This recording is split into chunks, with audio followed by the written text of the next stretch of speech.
right, we are here in Columbus, Ohio, yet again, 614.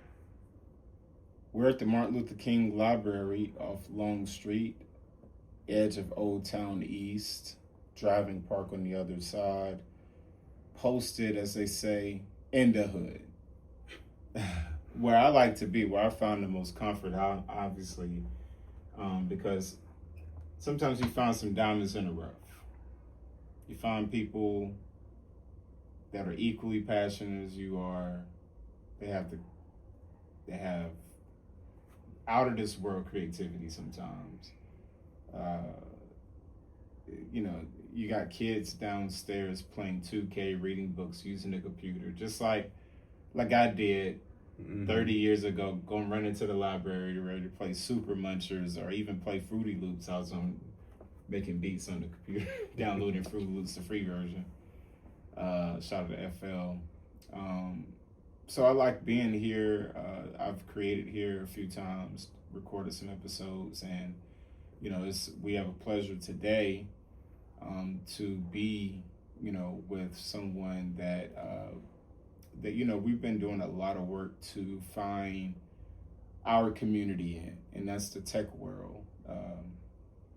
A place that we want to make sure marginalization doesn't grow in, right? Mm-hmm. I consider the tech world like the modern oil surge that happens, right? And you had like multiple little different entities, and then you had John Rockefeller, right, who right there in Cleveland, dominated the oil industry, right, to a point where he took a lot of the smaller railroad companies and things like that out the business because it was just all contracts, handshakes, and orders. And we want to be able to be on the ground floor, I would say. I think we found that. But everybody, I'm sorry, introduce yourself. Tell people who you are. All right. Well, appreciate you for having me on. Most definitely. My name's Steven Adams. I am an entrepreneur. I currently live in Columbus, Ohio.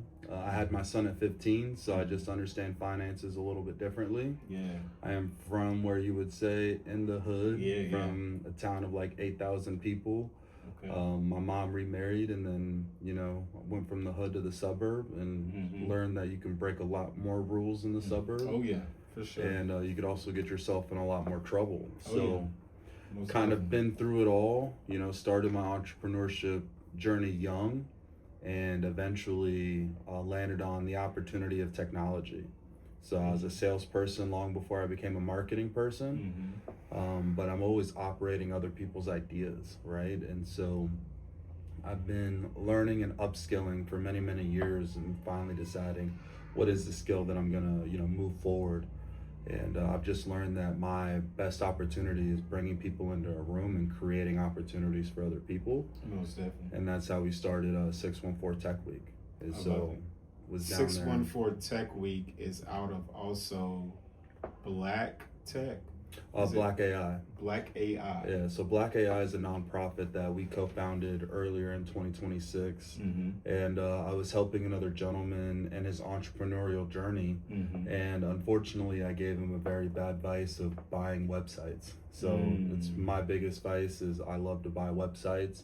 Okay. Sometimes I flip them, but many times I hold on to them for future ideas. And he was telling me about a website that he was able to purchase, and was curious, how does he move forward with this idea? And so he offered me to tag along and join this nonprofit with him. So I'm technically COO, so Chief Operating Officer of this nonprofit. Oh, great. We've managed to be in 5 states, 12 different cities in a matter of just a few months. And, the biggest mission is just making sure that we're not left behind, to your point. We're tired of looking left and looking right, and us not being in the room of technology and opportunity. And so we found it really cool to essentially buy pizzas, show up at a library randomly, tell the kids there's pizza in here, you're more than welcome to have a piece. And by the time they're done eating that pizza, it's our job to make them interested in AI images, AI music, building websites and apps, and getting them more involved. Mm-hmm. And, you know, we don't have 100% conversion rate of everyone saying, I want to start doing this. Right. But for those kids that are interested, we're building an accelerator program where we can get them the help and the guidance that they're looking for, not only including help physically to get everything, but also laptops, Wi-Fi, consistent coaching, helping Hardware. them earn their dollar.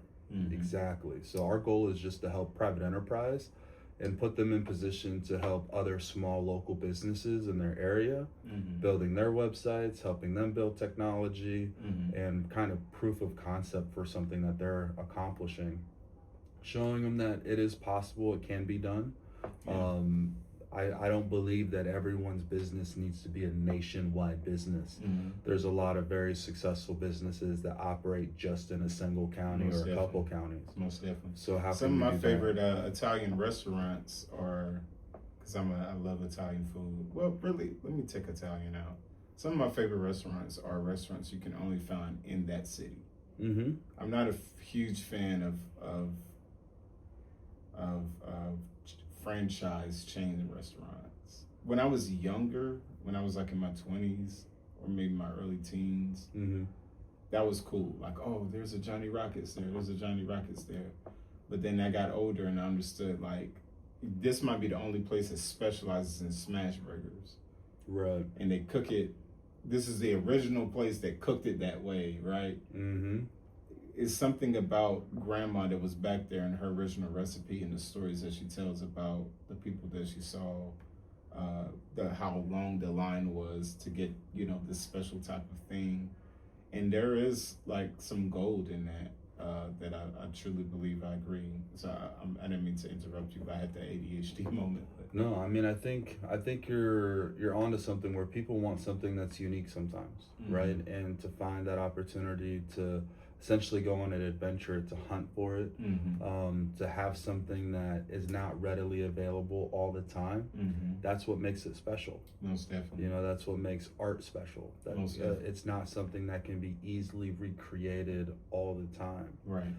Even with AI now, you know, to generate something that creates and feels emotion is very different. You Very know, much same so. thing with music. Mm-hmm. So just because people can generate something doesn't mean they can generate it where it affects many people. Mm-hmm. But at the same time, it could also be a very healing circumstance where people that don't have the ability, that are musically inclined, that are Mm-hmm. artistically inclined, Mm-hmm. but need a way to express themselves Yeah. in order to get through the healing part of the journey. Mm-hmm. That could be a very expressive part of helping someone see or potentially understand, or, you know, be able to marinate or baste in the emotions that they're trying to feel, Mm-hmm. so they can get over that hurdle faster.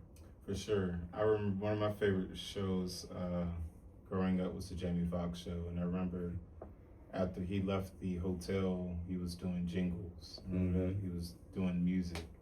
The show was always musical, but he specifically transitioned out of doing hotel work to start designing jingles for companies. Mm-hmm. And I think now, like, people still like jingles. Mm-hmm. People still want that tune that they can just remember, or they can just say out loud and everybody knows what that tune is. And I wonder who makes the jingles and how are they made now, right? Or like, Well, I can tell you, I use AI to do jingles for financial institutions now. yeah, because why would they pay 15 grand exactly or more when it's only like a 15-second blurb of a commercial, maybe even just at the end of the commercial, like Mm-hmm. dun dun dun dun dun, heat and cool in there, like, you know what I mean? Yeah. That's all your is. And instead of paying some artist who wants to like act super like highfalutin, they can just pay someone who's good in tech and knows the sales business, Mm-hmm. knows the marketing, you know, intersection, and can actually produce towards the company needs. Because I see that different than individuals who need the AI to make music specifically, right? Like specifically when you're making music, you're doing it to evoke a certain emotion. You're doing it to detail or speak up the human experience in a certain way. I can see where AI can be like, okay, now we need AI to lead a room here. We want to have this human emotion, or we want to channel this human feeling in a certain way. But when it comes down to like the businesses, and we're on the corner of Long and Taylor. There's East High to our right, and to the left there's an elite beauty and barber supply there, right? Mm-hmm.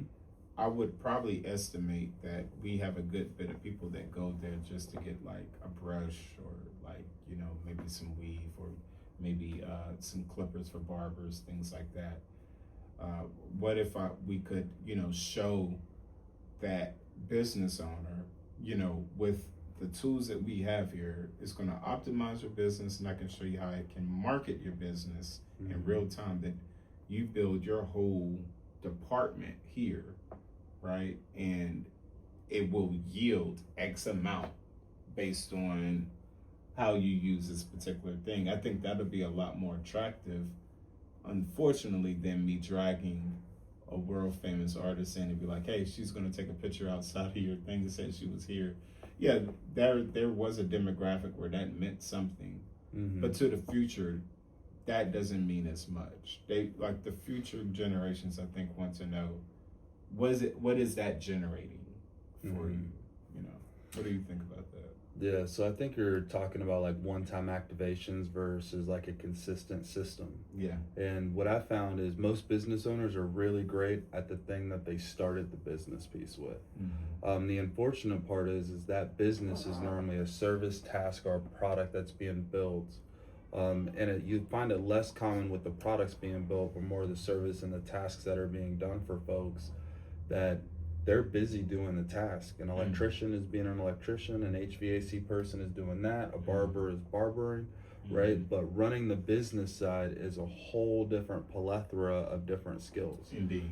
And people have a crash course, which is why they say, like, it takes people multiple times being a business owner to figure it out, because they're normally doing the thing and then trying to figure out these other pieces, and then something falls apart. They take a moment to say, okay, what went wrong here? And then, okay, let's do it again. Now they fixed a couple things that they were missing, but now they've gotten farther, but now this other hiccup or hurdle that they weren't able to quite cross. And that happens more often so when people try and go at things solo. Indeed. When they don't have a team where, hey, this person specializes in the finance and accounting part, cash flow, EBITDA, and then this person focuses on sales and marketing, and then this person works on making sure the service, task, or product is up to par, quality check, and so on and so forth. So the hard part is when you are doing it solo, things will get missed, because you are a human being, unfortunately, right? So with that being the case, it's how do you build a team? And that's often hard when it's like, hey, let's do this thing together. We're going to do it for free for a while. And it normally works up until the large check comes in. And when a large check comes in, everyone starts to get funny about money. Especially when, people are normally friends, family, and they're saying, everything's a verbal commitment. People remember things differently about how much time, effort, and energy it's acquired to. So the biggest part in business owners why they forget to scale, or they don't scale, is because they know they don't have all their ducks in a row. They don't have their accounting together. And so they operate in this realm where they don't have to. They could be a larger company, but they are missing the pieces, and they know it to scale larger. And, that's the part that I like to help folks through, because it's not a difficult process, but it is a time-consuming process. And so how do we help them through that when they're busy, they're maxed out, they're on the verge of burnout? So how do you get them past that point? How do you get them past the point, and how do you get them to a point where burnout is further down the road? You're not going to really, in my opinion, you're not going to avoid burnout, but you can avoid it too early, to a point where it's like, okay, because some people, like, I've been around certain people who they're just gonna work regardless. They're not gonna sit home. I'm a worker bee myself. They're going to figure out something else to do with their time. but they may not burn out because they know other things are working that they would have focused on. But further down the road, because they still needed to sit down, they're still burning out. But instead of at this stage, maybe burn out, you have some people who burn out just at the coming up with the proof of concept idea, just coming up with the idea and having to have, the one-on-one. Some people burn out at this stage because they don't have it to refer to or things like that. Or some people burn out at fulfillment, right? We would want them to burn out after fulfillment, right? After the goods are delivered, when they can now sit back and say, whoa, that was a lot more than I expected. I was fully engaged, but now I need to rest and see what happens after this. I think that's a more realistic space, you know what I mean? Because I think that keeps us from, because this technology, as you know, grows every day, maybe even by the hour, to be honest with you. And with that being said, the human condition of that is the lack of patience or just giving up because just a lack of awareness of what they fit in with it and how they, or as that business owner only doing what they know to do best instead of like those shadows of the business where, now that this part that you used to doing is optimized, that you don't have to do it as much. Let's go focus on some shadows here, which the AI will bring to your attention. Like, these are different things that you need to do. Yeah, a lot of people focus on what we consider business work and not revenue generating work. And so they're getting burnout on not prioritizing the tasks properly. That's a big proponent of, hey, I'm busy, I'm working all the time, but I'm not getting anywhere, right? So they're kind of running in place and just digging themselves in a hole that they don't quite understand. And then they're frustrated because they saw the light and now it's dark and they're like, I don't know which way's up, down, sideways. And so that's a really big part. And the way to get around it is to have a coach or a mentor. We've all been in some sort of space and a sport, hobby of some sort where we're trying to refine our skills. And the way to get past that faster is to have someone on the outside looking in and say, hey, I see you spinning your wheels over here. I want you to make an adjustment from this process to this process, or prioritize doing this versus that, and watch the changes that happen. Oftentimes it's not we need to change the entire deck. We need to change 2 to 3 hours of your focus time from here to here and watch the changes over time. I like that idea. That's more sustainable. It is, because I'm a person that burn out, but like, I didn't do a vacation or like take care of myself for like 6 years. I was fully focused, right? But what I didn't understand is other people knew that every now and again I'd disappear for 30 days. And even though I didn't think that it was noticeable, other people knew that I had a cycle, that I had like a 2-year run, and then I'd disappear, and then I'd come back, and like that was my time frame. I have a similar type cycle like that. Yeah, and where I have high productivity. I'm producing at a high rate, probably way beyond what people would expect me to do or see me do. And then I'll just flush out cold, where it's just like nothing going on. Or like it's something going on in my real life, but nobody knows what's going on until that another surge of productivity and like, oh, there's Shem. Oh, this is what he's doing. This is what he's learned. And I think that used to be my kind of like calling card. So it's interesting hearing someone else articulate that as I wasn't taking care of myself in the right way. Well, if you're pouring into other people and, one, the government considers a business a person, right, if you do it right. So, when you're pouring into something else, you often forget to pour back into yourself. Indeed. So how do you take care of your hobbies, your habits, whatever? Indeed. And, I found that really just laying in a hammock, staring up at the trees for an hour, I enjoy that, right? I enjoy getting into the water, the lake, the creek, and just kind of fumbling around for a while. Those are the things that recharge me. But there was many years I forgot to go fishing, I forgot to go hunting, I forgot to hike.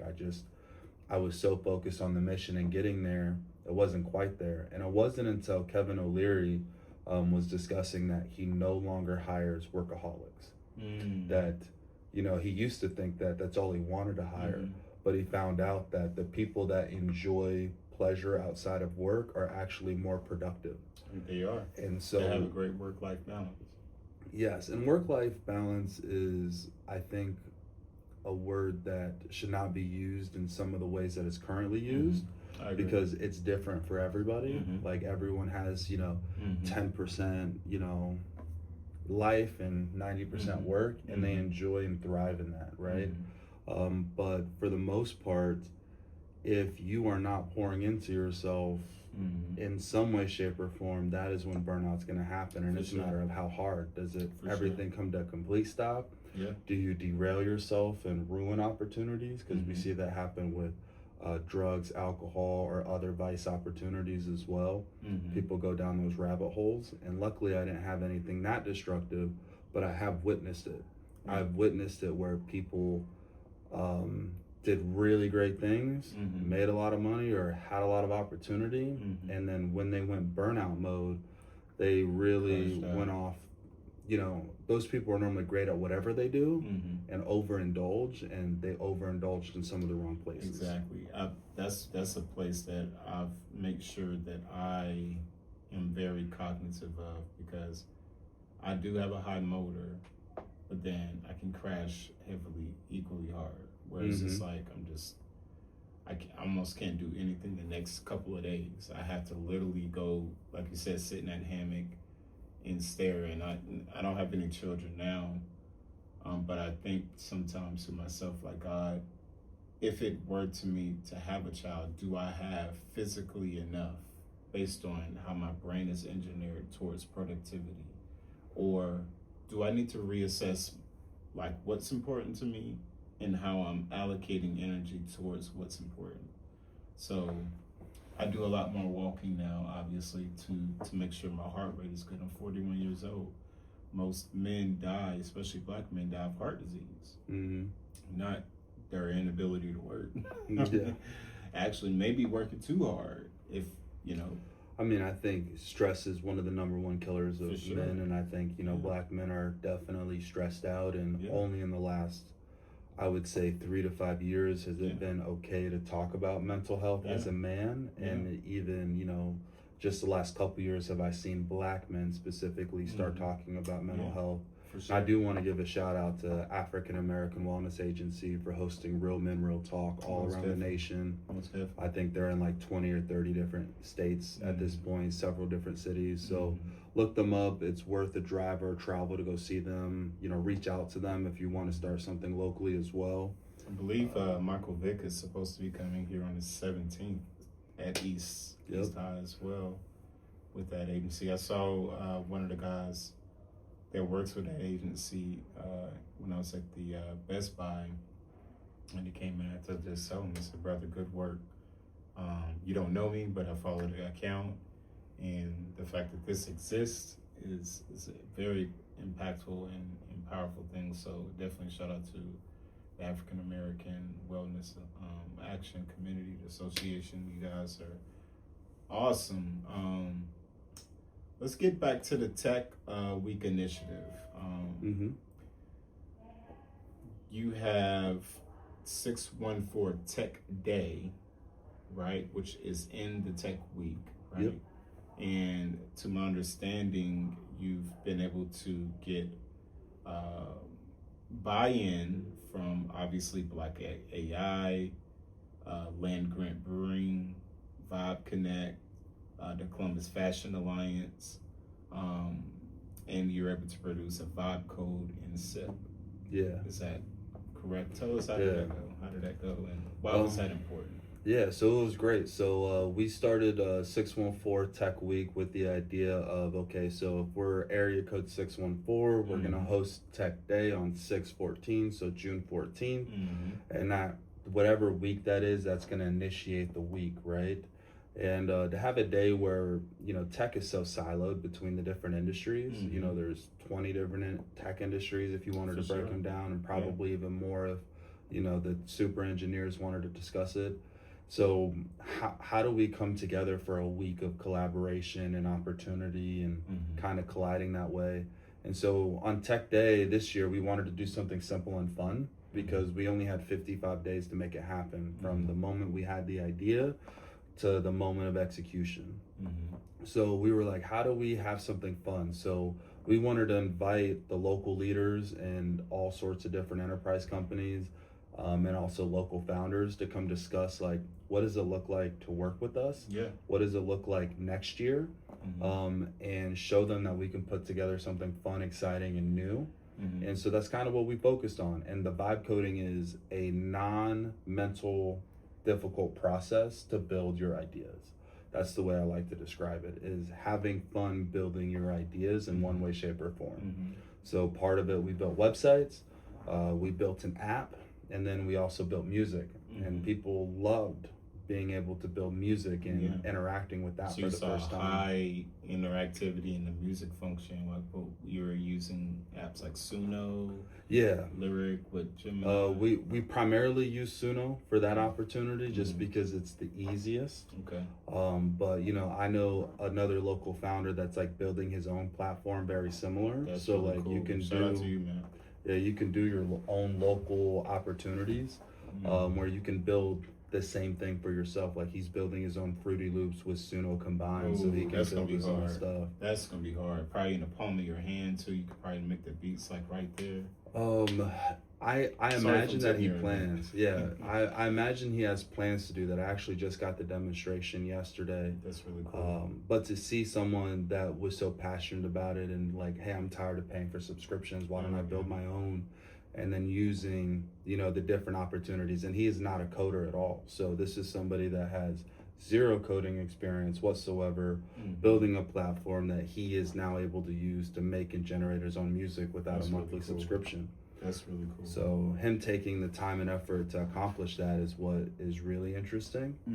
But back to the Tech Day and Tech Week, we had 34 out of 40 RSVP show up, which was amazing. We had an additional 34 to 38 people show up just to come see what happened. And then we had another 20 that walked into the room because we had a big activation day and part of the 614 day. This was the first one. This was the first one. Yeah, and I knew about it just from the Instagram algorithm. Honestly, I didn't know you personally. I knew where we want to go with display marketing and Meet the Innovators, and that was to the intersection of tech and culture. We were already doing a lot of cultural relevant media work, putting together events that were gamey and music. So we were touching tech a little bit, more like emulation, PS5, bringing back old nostalgic games, things like that. Creating content out of that, using the tech, then teaching the creatives how to use I was about to say 614. You teaching 614 creatives on how to use a Gemini at the time. So, me thinking, okay, what's the next step? We want to be able to be engaged locally. We want to be able to connect and build community in the tech world, but also kind of like opening that door to the everyday person that wouldn't be in this room that follows our culturally relevant type of topics and style of storytelling. So I saw your Instagram, which was XMR_008X, and I was like, this has to be a tech dude. Just it doesn't. I don't even know what that means. I'm just gonna follow in 614 Tech Day. It literally was probably maybe 2 or 3 to 4 weeks before you had 614 Tech Day, and I remember I'm like, this might be a AI bot himself. And I'm just gonna DM and talk, and you were so approachable to speak with. You were open to connecting. We asked how we could be a part of it, and you were just like share and subscribe or whatever. And I was like, oh, that's easy. Boom, let's get it done. And that's exactly what we did. So I appreciate that for the record, because there's people I know personally that are like, hey, how can I help? And I'm like, comment, share. And one like or no likes is part of what they did. And most definitely, as a marketing person, people need to understand, like, to like, share, and comment and share for your friend is the same thing as putting money in their hands. yes. So if you do that enough and frequent enough, you've given me actually a ton of money and opportunity and engagement socially. So I mean, if you don't want to network, if you don't want to pay me, like, share, comment on my stuff, which does take a moment, but some people act like their Instagram feed is the most precious thing in the world, and I'm like, at the end of the day, like, you're not making money with your social media, so why would you not show it to one of your friends, family members, or someone that you're associated with would or might like to participate in this? And I think it's not the one time you share it. Right, exactly. On average, it takes 17 times for someone to see something for them to engage with it. So I don't need it just once. I need it multiple times. And if you can't do that for me, at the end of the day, I'm not going to trust you with any more important tasks. If that's not what you're capable of doing, Right. And I think both of us come from a sales and marketing kind of background. I deal a little bit more political messaging most of my time. I'm recently just gotten into more of the sales aspect, and now I'm doing work with supply chain management, logistics, and stuff like that, which adds to. But coming from that background, we know we have a strong why, right? Yeah. And you'd be amazed on how many people have their Instagram, but they don't have a strong why, or the why that they have is just strictly self-serving. You know what I mean? It's strictly self-serving. It's not to generate community. It's not to show people what's cool. It's like, listen, this is what I'm eating today. This is my favorite music. This is 50 selfies of me and my hair and my nails, or, me licking my lips, for ladies. Whatever the case may be, it's just that we know we created display marketing in 2014. We created that account with the sincere obligation to create community and to get our type of messaging out. That in 2014, nobody else was using social media really from a marketing perspective. They were still taking pictures of their food, doing selfies and ussies. And I was like, that is not going anywhere, right? And I was like, so they're giving me a device in my hand to take pictures and publish. Oh, you know what I mean? So what I first started doing was going to events, taking, pictures with the event coordinators and people who were putting together an event, doing like summaries, taking a picture, because using my face card, which was an old form of marketing, which still exists, using your face card, using your word of mouth, which is still strong, but doing that online. And then Wednesdays, we would have what we call Breaking Point Wednesdays. And Breaking Point Wednesdays was sincerely a motivational quote day. We would just find pictures of motivational quotes to just throw up, because we wanted people to get beyond their breaking point. So we did that for 5 or 6 years, and then I started doing my own events and connecting to artists and finding ways to, instead of like having the person to do the flyer, we were doing all of that stuff in-house, and using just our platforms to storytell about the brands that we knew and who we were. And you consistently do that, you eventually like, okay, you corner kind of a little market in South Carolina, the 85 corridor between a little bit of Atlanta, Greenville, South Carolina, Spartanburg, South Carolina, Charlotte, North Carolina, towards Columbia, and a little bit of Tennessee. And then you're like, okay, well, if I'm getting followers here and in this very small market, and it's kind of inspiring other people to kind of do the same. This is like 2018, 2019.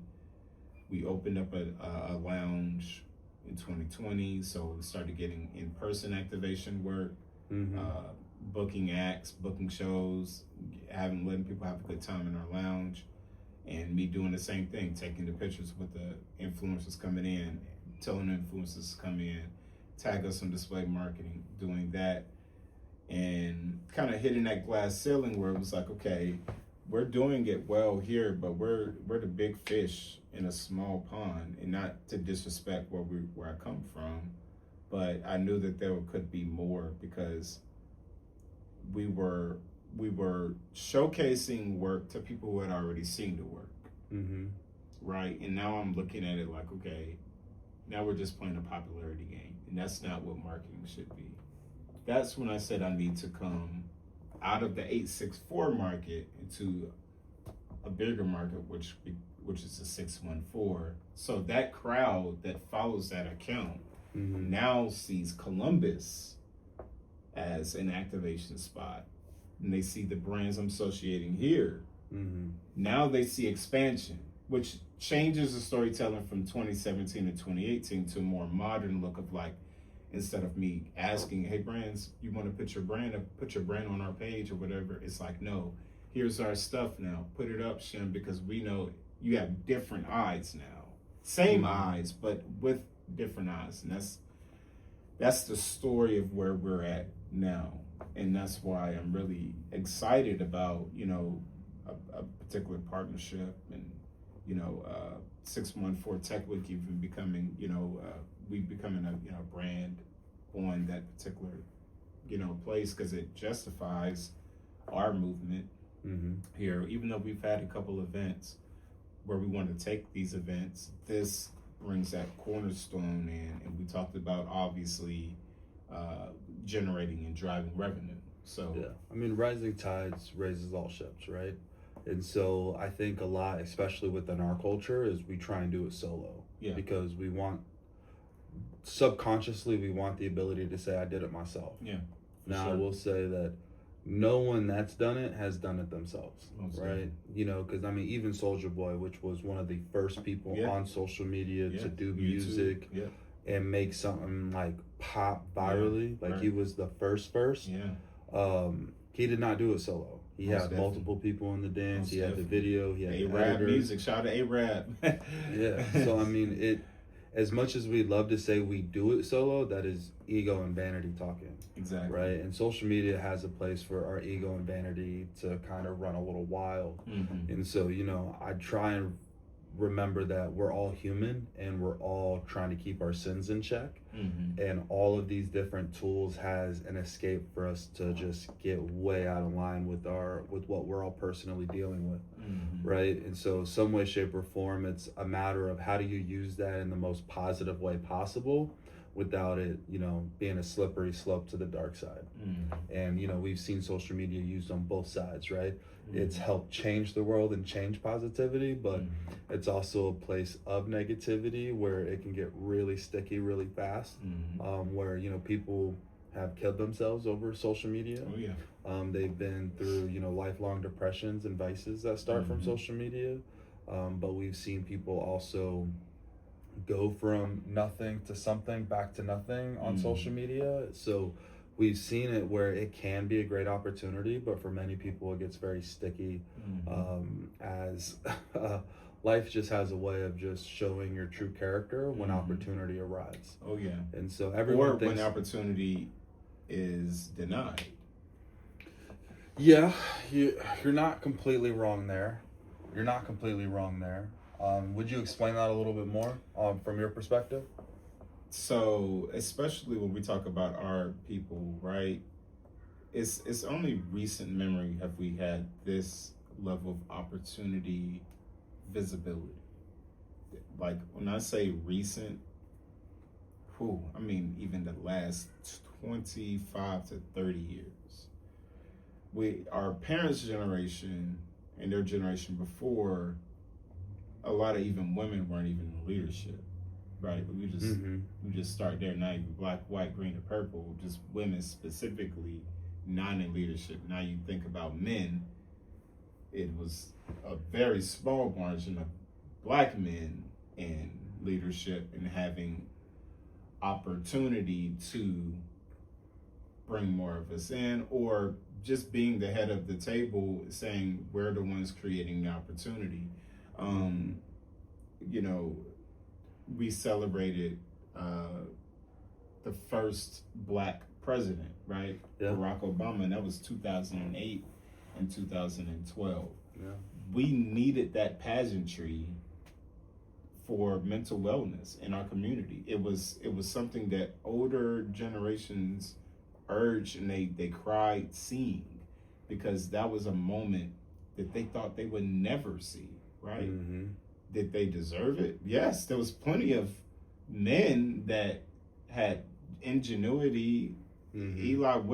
Eli Whitney created the cotton gin. You know, Benjamin Banneker designed Washington D.C. as a freedman. Like, there's multiple stories. Ella Baker helped lead on the civil rights movement. She was Shirley Chisholm, ran for office. Like, these are people who were highly capable, but highly respected as well, but did not get the opportunities. Mm-hmm. So, but what did they do with that? Right? What did they do with that hearing no, that it's not your time yet, or we don't have enough room for you, or the program is full? Yeah. Right now, there is someone that has just been told that the program is full, right? And it's just a digit on their computer. They can literally backspace and type 7. I did forget that does happen. So, you know, we have to also, with these tools, because tech allows you to be very imaginative, but the human condition is what drives the innovation to a point of need where it's really needed, right? It's needed here, not here. Because if we drive it here, this is where the pain point is, which is a marketing term. Like, you don't want to exhaust all your resources and give it everywhere, but if there's a lack of opportunity, but there's a high talent base here, right? That is that pain point where things, but before we got there were people that were talented that were coming across this non-moment of opportunity. And on the other side, what were they doing? This is where I hear a lot of, in the past, what I've heard is the only thing that's been available, especially for Black men, is picking up a ball or picking up a mic, right? Rapper Go to the League was 2 Chainz's album, because a lot of people, some of these individuals probably could have been top of the engineering department and had the grades and everything, but once they applied for the engineering position, oh, you're going to get entry level, and they looked at the money and they were like, wait, that don't even add up to what I went to school for. And then or you have the story where they get the entry level position, right, as part of a affirmative action particular type of space, right? They get in the corporate space, they see everything that they've worked tooth and nail for, and they're reporting to someone who didn't go to school,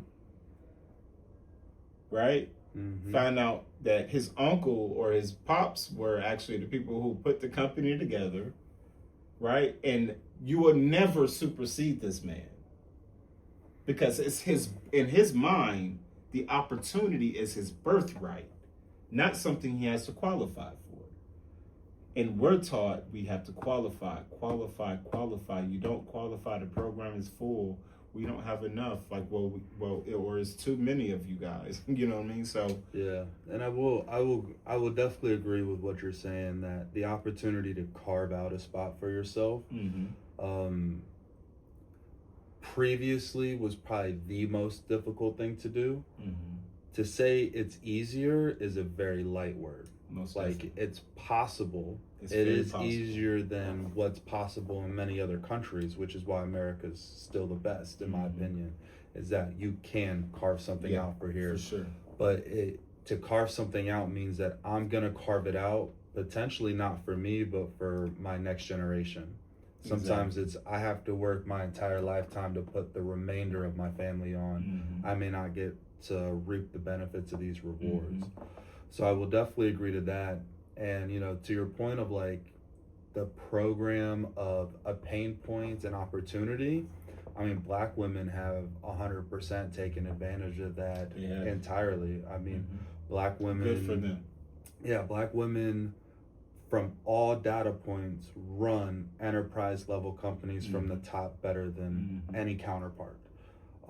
So, and They're that's more minority women in organized. general, you know, but The whole nine. yeah, so they've definitely done their thing, you know, way better than black men a lot of the times, right?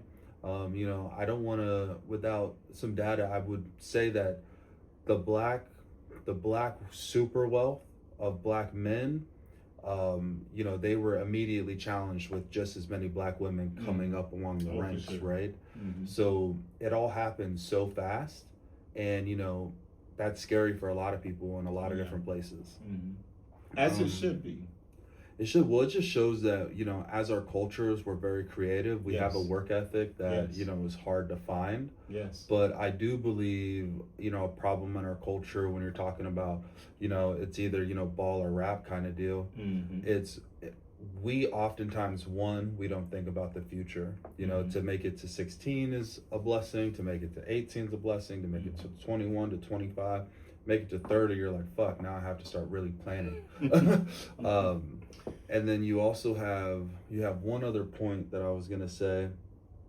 So on that point, but also because I was just talking about like thinking in advance of time, but also the home run. Yeah, the home run, the all or nothing. I think that is a huge proponent of like black men and just men in general, where we want a all or nothing kind of situation where we're either gonna make the most amazing thing happen, or we're gonna crash, burn, and die and be like, well, we tried.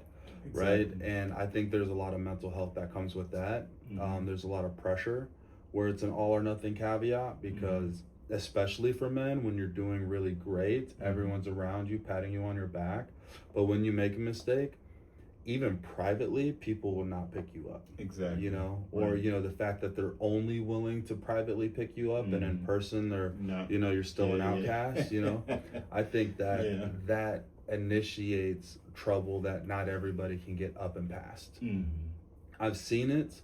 I want to say that I haven't experienced it, but you know, I'm not reflecting deep enough right now. But I will say, like, carving out a space in the world has been difficult, and you have to show that through showing up when you don't want to, showing up for an insane amount of time. I mean, my mentors, when they gave me time, I put everything else on the back burner to get that time, knowing that for someone to invest time, money, and energy into me as a person, that had wealth, status, and opportunity for me, that's something that you can't really buy. And so, you know, that's what led me in the opportunity of being a C-level executive with no degree, right? But I also didn't become a C-level executive at a multi-billion-dollar organization. They were around 97 million, right? So still a decent sized organization, but not, you know, the biggest, largest enterprise companies. So just understanding that without a degree, I still only had a space. And then my CEO at the time was saying that, hey, if you want to take my position, which I see that you probably could and would do great things, I need you to go to school. I need a paper beside your name. And you know, it's just to say, because even though they would put me in that position, in that particular field, they don't make the decision. A board of directors do. So if you're gonna apply, even though you've been here 5, 10, 15 years, but these other people are applying that may not look as good on paper, but they have a degree, how do we make sure that you are just as qualified as them? So understanding that I have to make a decision of if I wanted to go any higher, even though I'm great, even though that my numbers are something you can't deny, other people trying to make the best decision in the best interest for the company, the group, they're still gonna use what's been taught and ingrained into them, and that paper is important. And that paper is important depending on what industry you're in. But when I'm in corporate finance, that degree does mean a lot. You know? So for me, I had to make a decision. Was I going to? Was I not? I decided I'm not. I decided that was the highest that I would go, and I'd be happy with that, and that'd be my own decision. Now, that doesn't mean I can't land the CEO spot elsewhere, but it does mean that, you know, it's going to change my trajectory where it's uncertain for so many years. You know, and I ended up stepping down from that position so I could work from home 24/7, you know, so That way I can exercise on my business and the other opportunities without. It goes to your work-life balance being. Yeah. To make the decision of, do you want the title and status, or do you want the freedom and flexibility? That's where I'm at there. You know, I was in a position and even offered a position where the title sounds good. The even the working environment was very comfortable, but it was going to take so much of my time. And I had to really look at how much I was going to earn and say, is that all you can do in this amount of time for this huge entity that won't even see your impact because they're such a huge entity? Or could you learn a little bit more about this particular process? Go to a place where it seems like the guarantees aren't just laid out for you. You got to kind of swim, find it, use your personality. And then within that, you'll have some autonomies, which is your freedoms, to be able to express and do the things you need to do. That other job I would have gotten off at 6 o'clock, but I would have been there literally all day, and I would have not had any kind of evening to do so. And that institution believes in being the institution, and it was known, like, listen, you do a lot of things outside of work, and that's great. You're not going to have time for that. And I have to think, like, okay, all right, do I desperately want this one prize while diminishing all these gifts, or do I lean more into the gifts, mine them out further, see what wealth I can extract that's going to get me through while I learn, get that skill, extract that gift, now build, right? And maybe I won't be on the level of this entity, but it will serve my overall happiness. And your education. And my education. I call it a skill espionage, where you're working for someone not for the money or the job or the title. You're there to work for a skill. Someone is paying you to learn a skill that you would have to figure out a lot longer on your own. For sure. So when I was younger, a lot of that opportunity, I did a lot of skill espionage, where I worked for somewhere for 3 to 5 months just so I could figure out how do I add this skill into my business. Because I did not go to school. I did not have mentors readily available in my younger years. But I remember when I first decided, because I had my son at 15, when my son was about 3, I was doing something I shouldn't be doing, thinking I was smooth. My son seen it. He said, hey, what'd you hand that person? And, that was like a wake-up call that, like, I think he's not noticing and he's noticing. And so I made sure that, like, a week later, like, that was my decision of, I'm not going to make illicit or black market dollars anymore. I went into 2 years of the brokest I've ever been. I'm sure. I've changed your whole lifestyle. Yeah, I mean, I'm talking, I'm making a cool 70, 80 G's a year, supplementing quite a bit of it. And, I'm making 12, 16 G's a year now. Like, what's happening? How do you... Ego, relationship, family, everyone's wondering, like, you had all this money, now you have nothing. Where, like, you're struggling to keep food in the house each week, you're struggling to pay bills, your daycare is $900, I didn't have enough money for daycare each month, where I'm doing on a credit system, trying to do weird office jobs and trying to just stay afloat. I got to go on Craigslist, to figure out the week, because that was back when you can get the odd jobs of, hey, I need this furniture moved to my house for $40. And right. So, how do I do that? And it took me, it's sad to say it, but it took me 2 years to figure it out from that point to upskill. Where You're eventually, speaking to somebody's soul right now. And I'm going to tell you, like, it was 12 to 16 G's to 24 to 30 to doing my own business, being comfortable in 30 to 50, and then coming back C-level, making 80 plus, and then 100 plus. We call that a shake back. You shook back.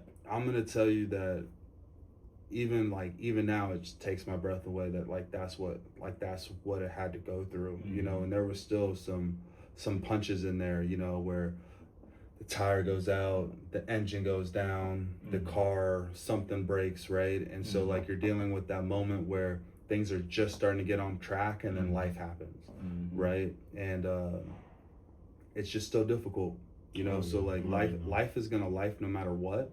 But I'll tell you that the decision I never have to look over my shoulder again, the decision of I can comfortably drive anywhere in Columbus and feel like I'm not gonna go to jail. I can travel any way that I want to. I'm not tied to a phone or a purpose or having to be somewhere for some unexplainable reason to my friend, family, girlfriend, my son. So